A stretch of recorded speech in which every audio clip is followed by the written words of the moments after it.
Iran ने 17 साल की महिला का सिर काटकर सड़क पर हीरो की तरह घूमने वाले उसके पति को केवल 8 साल की सजा दी है।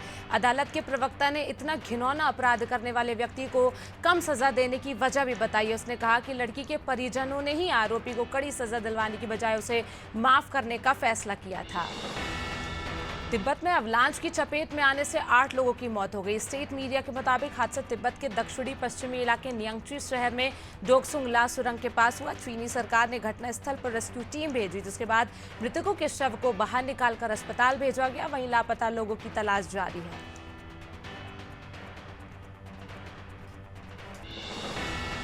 अमेरिकी robotics design company Boston dynamics ने बुधवार को अपनी ह्यूमनेटेड रोबोट एटलस का एक नया डेमो वीडियो जारी किया। वीडियो में रोबोट निर्माण कार्य में शख्स की मदद के लिए सामान और उपकरण उठाते और पहुंचाते दिख रहा है। बकौल कंपनी इस रोबोट की ग्रिप को भारी चीजों को उठाने के लिए खासतौर पर डिजाइन किया गया है। यूक्रेन की राजधानी कीव में बुधवार को हेलीकॉप्टर क्रैश हो गया। न्यूज एजेंसी एएफपी के मुताबिक हेलीकॉप्टर क्रैश छोटे बच्चों की देख रेख करने वाले सेंटर और स्कूल के निर्गाटन के पास हुआ। हादसे में 3 बच्चों समेत 18 लोगों की मौत हो गई। इनमें होम मिनिस्टर डेनिस मोनास्टिर्स्की भी शामिल हैं। न्यूजीलैंड में इसी साल अक्टूबर होने वाले चुनावों से पहले अचानक प्रधानमंत्री जसिंडा अर्डन ने इस्तीफे का ऐलान कर दिया। वो 7 फरवरी को पीएम और लेबर पार्टी प्रमुख का पद छोड़ देंगी। इसी महीने 22 जनवरी को उनकी जगह नया पार्टी चीफ चुना जाएगा। Deputy prime minister grant Robertson ने कहा कि वो पार्टी प्रमुख के लिए अपनी दावेदारी पेश नहीं करेंगे। ऑक्शन हाउस सोथबी के मुताबिक अमेरिकी reality TV star Kim Kardashian ने दिवंगत प्रिंसेस डायना द्वारा कई अवसरों पर पहना गया पेंडेंट करीब 1.6 करोड़ से ज्यादा की कीमत में खरीदा। ये पेंडेंट नीलामी से पहले लगाए गए अनुमान से 2 गुनी कीमत में बिका। गौरतलब है कि ब्रिटिश ज्वेलरी डिजाइनर जेरार्ड ने 1920 में इसे बनाया था। दुनिया की सबसे उम्रदराज महिला का मंगलवार रात 118 साल की उम्र में निधन हो गया। Guinness book of world record के मुताबिक फ्रांस की नन सिस्टर आंद्रे दुनिया की सबसे ज्यादा उम्र वाली महिला थी। उनका जन्म 11 फरवरी 1904 को हुआ था। 25 दिनों बाद वो 119 साल की हो जाती। सिस्टर आंद्रे ने अपनी लाइफ में फ्रांस के 18 राष्ट्रपति देखे। भारत मौसम विज्ञान विभाग आईएमडी ने दिल्ली और आसपास के इलाकों में हल्की बारिश की आशंका जताई है। बकौल आईएमडी न्यूनतम तापमान 5.6 डिग्री सेल्सियस तक जाने की संभावना है और शुक्रवार को ये बढ़कर 8 डिग्री सेल्सियस तक जा सकता है। दिल्ली में बुधवार को न्यूनतम तापमान 2.6 डिग्री सेल्सियस दर्ज किया गया।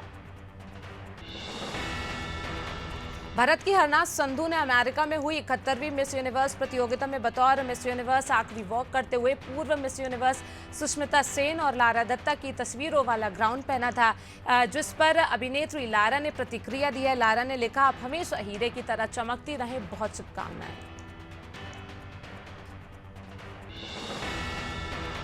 तेलंगाना पुलिस ने सचिवालय की एक अधिकारी को गिरफ्तार किया है। पुलिस ने बताया कि अधिकारी ने इंश्योरेंस के 7.4 करोड़ क्लेम करने के उद्देश्य से खुद को मृत दिखाने के लिए अपने जैसे दिखने वाले शख्स की कथित तौर पर हत्या कर दी थी। अधिकारी, उसकी पत्नी और 3 अन्य गिरफ्तार हुए। अधिकारी ने शेयर बाजार में 85 लाख गंवाने के बाद ये साजिश रची थी। दिल्ली पुलिस ने केंद्रीय वित्त मंत्रालय के सुमित नामक संविदा कर्मचारी को संवेदनशील और गोपनीय जानकारी दूसरे देशों को बेचने के आरोप में गिरफ्तार किया है।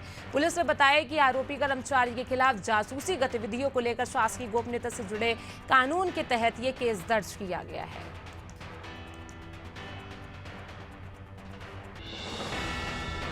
केंद्रीय स्वास्थ्य मंत्रालय ने गुरुवार सुबह जारी आंकड़ों के अनुसार देश में बीते 24 घंटों में कोविड-19 के 134 नए केस सामने आए हैं। इसके साथ ही देश में अब कोविड-19 के कुल सक्रिय मामले 1962 हो गए हैं। वहीं देश में कोविड-19 से अब तक कुल 5,30,728 मौतें हो चुकी हैं।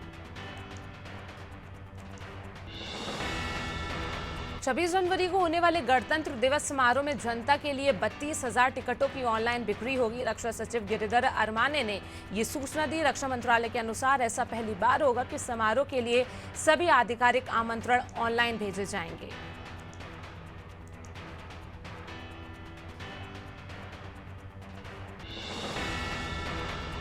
बीते साल पद्मश्री से सम्मानित हुई बुजुर्ग सामाजिक कार्यकर्ता प्रभाबेन शाह का बुधवार को दमन के एक अस्पताल में निधन हो गया। उन्हें सांस लेने में दिक्कत आने और हृदय संबंधी बीमारी के चलते अस्पताल ले जाया गया था। वो 6 दशकों से ज्यादा के समय से महिला सशक्तिकरण और पर्यावरण को लेकर काम कर रही थी। अमृतसर एयरपोर्ट से बुधवार को सिंगापुर जा रही स्कूट एयरलाइन की फ्लाइट ने तय समय से 5 घंटे पहले ही टेक ऑफ कर लिया। इससे 35 यात्री पीछे छूट गए। जैसे ही लोगों को इस बात की जानकारी मिली तो एयरपोर्ट पर अफरा तफरी मच गई। हालांकि एयरलाइन ने बताया कि फ्लाइट के समय में बदलाव को लेकर सभी यात्रियों को पहले ही मेल कर दिया गया था। भारतीय पहलवान लगातार दूसरे दिन भी जंतर मंतर पर धरना दे रहे हैं। विनेश फोगाट और साक्षी मलिक ने बुधवार को रेसलिंग फेडरेशन ऑफ इंडिया के प्रेसिडेंट बृजभूषण शरण सिंह पर यौन उत्पीड़न का आरोप लगाया था, जिसके बाद अब खेल मंत्रालय ने पहलवानों की ओर से लगाए आरोपों को गंभीरता से लेते हुए WFI से 72 घंटों के अंदर जवाब मांगा है। भारतीय खेल प्राधिकरण ने पहलवानों के भारतीय कुश्ती महासंघ के खिलाफ विरोध के बाद लखनऊ उत्तर प्रदेश में 18 जनवरी से होने वाले महिला राष्ट्रीय कुश्ती प्रशिक्षण शिविर को रद्द कर दिया है। गौरतलब है कि रेसलर विनेश फोगाट ने कुश्ती महासंघ के अध्यक्ष और बीजेपी सांसद बृजभूषण शरण सिंह पर कई लड़कियों का शोषण करने का आरोप लगाया था। दिल्ली के बदरपुर इलाके में नोएडा बॉर्डर के पास NTPC इको पार्क में बुधवार को भीषण आग लग गई। कई किलोमीटर दूर नोएडा में एक गगनचुंबी इमारत के निवासी ने ट्विटर पर घटना का वीडियो शेयर किया, जिसमें काला धुआं देखा जा सकता है। मौके पर दमकल की 5 गाड़ियां पहुंची थी और किसी के हताहत होने की खबर नहीं है। गोवा मुंबई हाईवे पर गुरुवार सुबह 2 सड़क हादसे हुए। कड़कवली के पास एक प्राइवेट बस के पलटने से 13 लोगों की मौत हो गई, जबकि 23 लोग घायल बताए जा रहे हैं। बस में 36 लोग सवार थे। उधर एक कार और ट्रक की टक्कर में 9 लोगों की मौत हो गई। इसमें एक 4 साल का बच्चा भी शामिल है।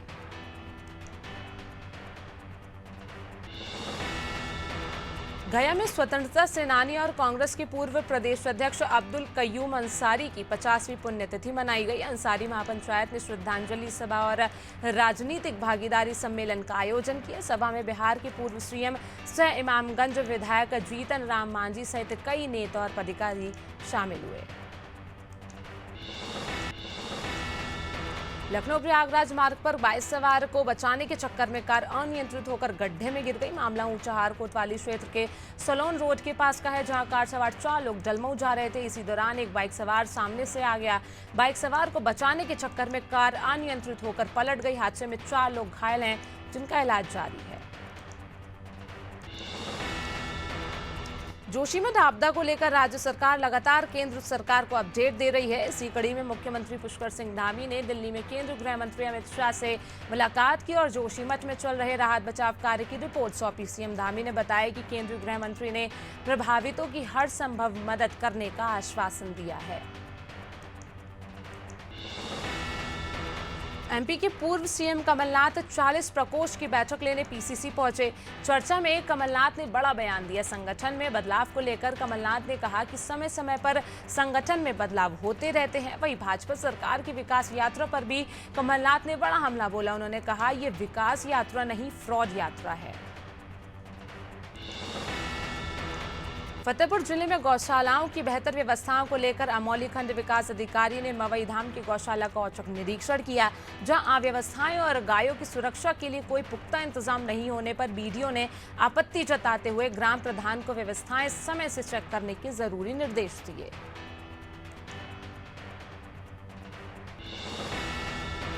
पूरा उत्तर भारत कड़ाके की ठंड की चपेट में है। वहां से मैदानी क्षेत्रों की तरफ आ रही बर्फीली हवाओं ने समूचे मध्य प्रदेश में भी ठिठुरन और बढ़ा दी है, जिसके कारण मध्य प्रदेश में सबसे कम 2.2 डिग्री सेल्सियस तापमान दतिया में दर्ज किया गया। मौसम वैज्ञानिकों के मुताबिक पाकिस्तान के पास बन रहे पश्चिमी विक्षोभ के कारण मौसम में बदलावों की संभावनाएं हैं। जेपी की धरती बलिया से सपा नेता शिवपाल सिंह यादव ने बीजेपी के खिलाफ तल्ख तेवर दिखाए हैं। शिवपाल यादव ने जनता के मुद्दों पर बीजेपी के खिलाफ बड़े आंदोलन का ऐलान किया। बलिया में एक प्रेस कॉन्फ्रेंस के दौरान शिवपाल यादव ने ये संकेत दिया है। उन्होंने कहा कि अब सपा जनता के मुद्दों पर बीजेपी के खिलाफ ट्विटर पर विरोध नहीं बल्कि सड़कों पर बड़ा आंदोलन करेगी। यूपी में 18 साल की एक लड़की की गोली मारकर हत्या कर दी गई। मामला भदोही के सुरियावा थाने के कंतिमा रामपुर का है। बताया जा रहा है कि युवती अपनी बहन के साथ घर के पास खेत में गई थी। इस दौरान उसकी हत्या कर दी गई। पुलिस ने हत्या की वजह प्रेम प्रसंग जताई है। मामले की जांच में पुलिस आरोपी की तलाश कर रही है। गया में जीडी गोयनका स्कूल के आरोपी शिक्षक शुभेंदु कुमार ने कोर्ट में सरेंडर कर दिया। शिक्षक की पिटाई से छात्र कृष्ण प्रकाश की मौत हो गई थी।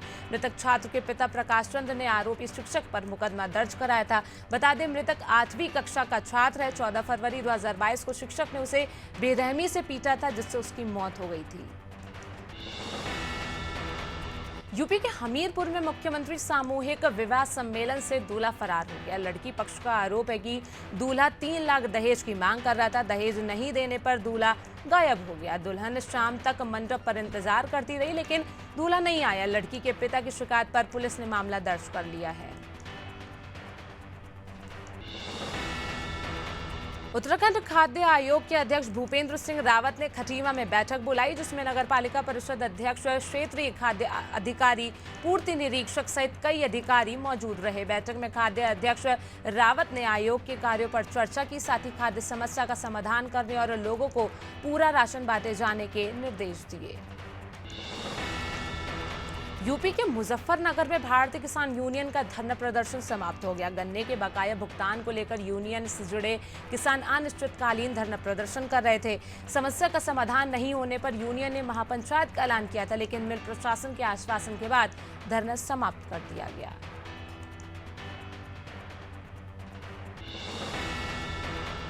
पन्ना जिले में पन्ना टाइगर रिजर्व के रेंजर, डिप्टी रेंजर और कर्मचारियों की मनमानी एक बार फिर सामने आई है। इन पर मजदूरों को भुगतान नहीं करने का आरोप लगा है। 27 मजदूर अपने बच्चों के साथ कलेक्ट्रेट के बाहर डटे हैं। इनका आरोप है कि उन्हें मजदूरी का पैसा नहीं दिया जा रहा है। मामला पन्ना टाइगर रिजर्व बफर जोन के रामपुरा बीच का है। रायबरेली में पुलिस और गौ तस्करों के बीच मुठभेड़ हो गई। मुठभेड़ में एक गौ तस्कर गोली लगने से घायल हो गए, जबकि उसके 2 साथी फरार हो गए। पुलिस के मुताबिक गदरगंज थाना इलाके में एक ट्रक को जांच के लिए रुकवाया गया। पुलिस को देखकर 3 लोग ट्रक छोड़कर फरार हो गए, जिनकी तलाश में पुलिस छापेमारी कर रही है। आरोपी गौ तस्करों को बिहार ले जा रहे थे। यूपी के सीतापुर में अनादि टीवी की खबर का असर हुआ है। ग्राम पंचायत करौदी की दलित महिला प्रधान का मामला सामने आया है। प्रधान का आरोप था कि ग्राम सचिव ने उन्हें जान से मारने की धमकी दी थी। प्रधान ने सीतापुर जिलाधिकारी को प्रार्थना पत्र दिया था। अनादि टीवी पर खबर को दिखाए जाने के बाद अधिकारियों ने इस मामले को संज्ञान में लिया और कार्रवाई की बात की। उत्तरकाशी के नौगांव वेटनरी हॉस्पिटल की डॉक्टर मोनिका गोयल रिश्वत लेते रंगे हाथों पकड़ी गई। आरोप है कि डॉक्टर ने बकरी लोन की सब्सिडी की राशि रिलीज कराने के एवज में 8,000 रुपए की रिश्वत ली, जिन्हें विजिलेंस की टीम ने रिश्वत लेते हुए रंगे हाथों पकड़ लिया। घटना से उत्तरकाशी पशुपालन विभाग में हड़कंप मचा हुआ है। श्योपुर कलेक्टर के आदेश पर साइबर कैफे की दुकान को सील किया गया। मामला शहर स्थित सावरिया ऑनलाइन दुकान का है, जहां भर्ती आवेदनों के नाम पर कीमत से ज्यादा वसूली का मामला सामने आया है। शिकायतकर्ता छात्र ने आरोप लगाते हुए बताया कि पटवारी भर्ती परीक्षा के लिए आवेदन की फीस 310 रुपए है, जबकि दुकानदार हर आवेदन पर 150 रुपए ज्यादा की वसूली करता है। श्योपुर के विजयपुर की ग्राम पंचायत अरोद में सरपंच सचिव मजदूरों के हक पर डाका डाल रहे हैं। ग्रामीणों ने आरोप लगाते हुए बताया कि सरपंच सचिव की मिलीभगत से गरीब मजदूरों को काम नहीं मिल पा रहा है। सरपंच सचिव मनमानी और वादाखिलाफी करते हुए गांव में तलैया निर्माण जेसीबी मशीनों से करा रहे हैं, जिसकी वजह से वो रोजगार के लिए धर धर भटक रहे हैं। खटीमा में देवभूमि पत्रकार यूनियन खटीमा इकाई की बैठक हुई। यूनियन के अध्यक्ष हरेंद्र प्रसाद ने बैठक में यूनियन को मजबूत करने, विस्तार करने और पत्रकारों के हितों से संबंधित बिंदुओं पर चर्चा की। बैठक में शामिल कृषि मंडी समिति के चेयरमैन नंदन सिंह ने पत्रकारों को ID कार्ड भी बांटे।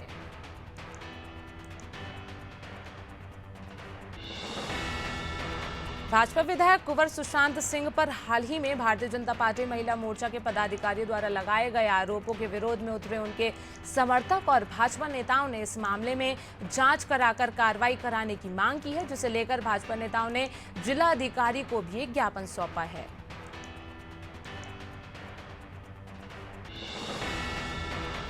हरदा पुलिस की नई पहल ऑटो ड्राइवर होंगे आपके साथी खूब सराहना बटोर रही है। एसपी ने बताया कि पुलिस कंट्रोल रूम में सभी ऑटो चालकों को यात्रियों की सुरक्षा के लिए शपथ दिलाई गई। इनका टाइटल आपका सारथी रखा गया है, जिसमें सुरक्षा के लिए ऑटो चालक का नाम, पता, फोन नंबर, ऑटो नंबर और ड्राइवर को दिया गया टीपी नंबर भी ऑटो में लिखा होगा।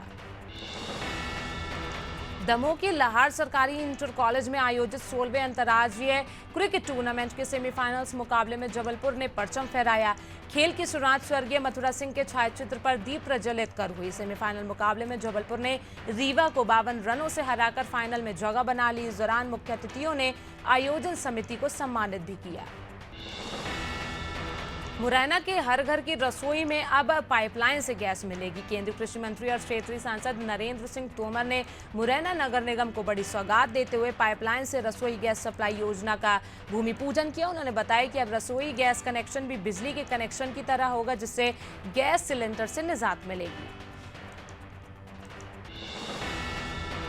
मुंगावली में क्राइसिस मैनेजमेंट की मीटिंग संपन्न हुई। मीटिंग में मुंगावली अनुविभागीय अधिकारी रवि मालवीय, टीआई और सीएमओ ने नगर की यातायात व्यवस्था को लेकर मंथन किया। बैठक में जनप्रतिनिधि, अधिकारी, व्यापारी, समाजसेवी और पत्रकारों के सुझाव लेकर सख्त कार्रवाई का फैसला लिया गया। फैसले के अनुसार बाहरी वाहन सुबह 8 से रात 8 बजे तक प्रतिबंधित होंगे। मध्य प्रदेश में पड़ रही कड़ाके की ठंड से राहत मिलने के कोई आसार नहीं है। 22 जनवरी से दूसरा वेस्टर्न डिस्टर्बेंस एक्टिव होगा। ऐसे में भोपाल समेत आधे मध्य प्रदेश में न्यूनतम तापमान 2 से 3 डिग्री तक बढ़ोतरी हो सकती है। भोपाल, ग्वालियर, चंबल संभाग में बारिश की संभावनाएं भी जताई जा रही हैं। खंडवा हरदा स्ट्रेट हाईवे पर 2 बसें आमने सामने टकरा गई। टकराने के बाद एक बस पलट गई। हादसे में 20 से ज्यादा यात्रियों के घायल होने की सूचना है। 2 यात्रियों की मौके पर ही मौत हो गई। हादसा गांव रजूर के पास हुआ। थाना हरसूद पुलिस मौके पर पहुंची और घायलों को इलाज के लिए खंडवा भेजा गया। सतना के अमरपाटन में स्कूल मेंटेनेंस के लिए मिलने वाली राशि में गड़बड़ झाला किया जा रहा है। ताजा मामला हाई स्कूल रैकवार का है। स्कूल भवन की मरम्मत के लिए 3 लाख की राशि मंजूर की गई थी, लेकिन ठेकेदार ने आधा अधूरा काम ही किया। इस मामले में स्कूल प्रबंधन की चुप्पी भी सवाल खड़े कर रही है। हालांकि प्रभारी बीईओ ने जांच की बात कही है। सरगुजा में अंबिकापुर की मणिपुर चौकी अब जल्द ही थाना बनने वाली है, जिसके बाद शहर में 3 थाने होंगे। एसपी ने बताया कि राज्य शासन के निर्देश से मणिपुर चौकी के थाना उन्नयन के लिए गैजेट नोटिफिकेशन जारी किया गया है। चौकी को थाना बनाने से अपराधों की रोकथाम की जा सकेगी। मणिपुर थाने के लिए भूमि का चयन कर भवन निर्माण कराया जाएगा। सागर में सोते समय चौकीदारों के सिर पर हमला कर हत्या कर सनसनी फैलाने वाले सीरियल किलर शिव प्रसाद धुर्वे पर सागर में 3 हत्या और 1 जानलेवा हमले के मामले में आरोप तय हो गए हैं। सागर कोर्ट ने सागर की सीरियल किलिंग के मामले में सुनवाई शुरू कर दी है। केस की सुनवाई के लिए आरोपी शिव प्रसाद धुर्वे कोर्ट में पेश हुआ था। बागेश्वर धाम के कथावाचक पंडित धीरेन्द्र कृष्ण शास्त्री ने नागपुर की समिति की चुनौती को स्वीकार कर लिया है। उन्होंने समिति के 30 लाख रुपए के ऑफर भी ठुकरा दिया है। शास्त्री ने कहा कि वो फ्री में उनके सभी सवालों के जवाब देंगे। उन्होंने जवाब तलब के लिए समिति के सदस्यों को रायपुर में 20 और 21 जनवरी को होने वाले दरबार में आमंत्रित किया है। जगदलपुर के लामनी पार्क में वन विभाग ने पंछी विहार नामक एक बड़ा प्रोजेक्ट बनाया है, जिसमें 26 प्रजाति के 1000 से ज्यादा रंग बिरंगे विदेशी पंछी शामिल है। पंछियों के लिए 31 पिंजरे भी बनाए गए हैं। पंछी विहार का उद्घाटन मुख्यमंत्री भूपेश बघेल 26 जनवरी को करेंगे।